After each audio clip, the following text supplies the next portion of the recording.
जैसा कि आप सब लोग जानते हैं, इंडियन मार्केट में कंपनी एक के बाद एक अपना आईपीओ लेकर आ रही है।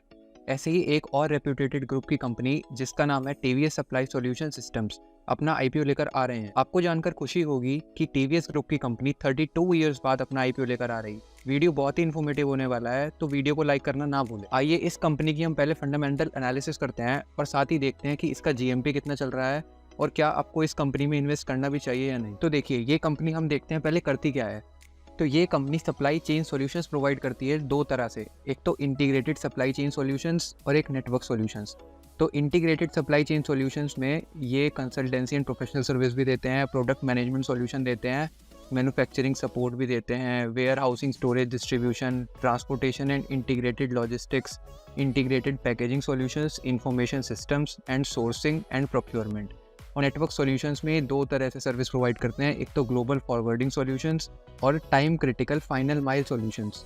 इनके देखिए क्लाइंट कौन कौन है। एक तो ये इंटरनेशनल ऑर्गेनाइजेशंस को भी देते हैं, गवर्नमेंट डिपार्टमेंट्स को और large and medium size businesses को। ये इनके क्लाइंट बेस है इनका। अब बात कर लेते हैं इंपॉर्टेंट डेट्स की। तो देखिए, आईपीओ खुलने वाला है 10 अगस्त को और क्लोज होगा 14 अगस्त को। ये अगर आपको अलॉटमेंट मिलता है तो 18 अगस्त तक आपको मिल जाएगा। यहाँ पर इशू साइज है 880 करोड़ रुपीज़ का, जिसमें से फ्रेशली इशू शेयर हैं 600 करोड़ और ऑफर फॉर सेल है 280 करोड़। तो इसमें एक ये सबसे अच्छी बात है कि इसमें ऑफर फॉर सेल कम रखा गया है और फ्रेशली इशू शेयर्स को ज़्यादा रखा गया है। मैं आपको पहले भी बता चुका हूँ कि ऑफर फॉर सेल वो होता है जब प्रोमोटर्स अपनी होल्डिंग्स को सेल करते हैं और तब आईपीओ लेकर आते हैं, जैसे कि कॉनकॉर्ड बायोटेक में था। वहाँ पर प्रोमोटर ने अपने 100% होल्डिंग को सेल किया था, तब आईपीओ आया। तो देखिए, यहाँ पर क्यूआईबीज का कोटा रखा गया है मैक्सिमम 75%, एचएनआईज का 15% और रिटेल्स का 10%। ये रिटेल का 10% इसलिए है क्योंकि कंपनी अभी तक लॉस मेकिंग थी, वो इसी साल प्रॉफिट में आई है। और सेबी के ये रूल्स हैं, ये सेबी की गाइडलाइंस हैं कि रिटेल को प्रोटेक्ट करने के लिए कोई भी कंपनी जो 3 साल से लगातार लॉस में होती है, वहाँ पर रिटेल को 10% से ज़्यादा कोटा अलॉट नहीं कर सकता अगर कंपनी आईपीओ लेकर आ रही है। जैसा आपने देखा होगा जोमेटो में, पेटीएम में, जित स्टार्टअप आईपीओ आए थे, ये सारी लॉस मेकिंग कंपनी थी। तो इसका लॉट साइज होने वाला है आपका 76 शेयर्स का और मैक्सिमम आप एज अ रिटेल अप्लाई कर सकते हैं 13 लॉट्स के लिए, जो कि होगा 1,94,636 के लिए। आपको जो कट ऑफ प्राइस रखना है वो 197 पर रखना है। प्राइस बैंड है 187 से 197। इसके थोड़े फाइनेंशियल्स की बात कर लेना है। तो देखिए, एसेट्स बढ़ती हुई आ रही हैं, ये हमारे लिए गुड पॉइंट है कि ये देखिए पहले 5400 करोड़ थी, अभी 6200 करोड़ रुपीज़ में है। रेवेन्यू बेस का अच्छा खासा ग्रोथ होते आई है। एक नेगेटिव पॉइंट जो यही है इसका कि अभी तक लॉस मेकिंग थी, इसी साल प्रॉफिट में आई है।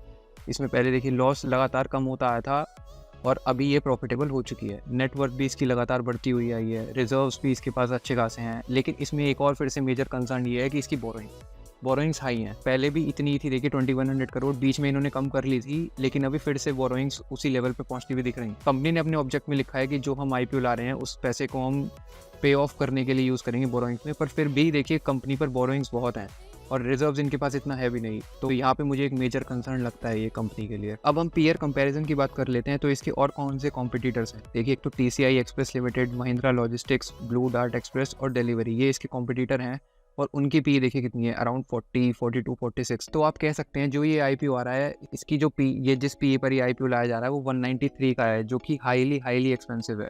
अब ये एक्सपेंसिव इसलिए भी आपको लग रहा है और ये लगना लाजमी भी है क्योंकि अभी कंपनी लॉस में थी और अभी कंपनी प्रॉफिटेबल होना शुरू हुई है, तो आपको पी हाई मिलना ही था। अब देखते हैं इसका ग्रे मार्केट प्रीमियम कितना चल रहा है।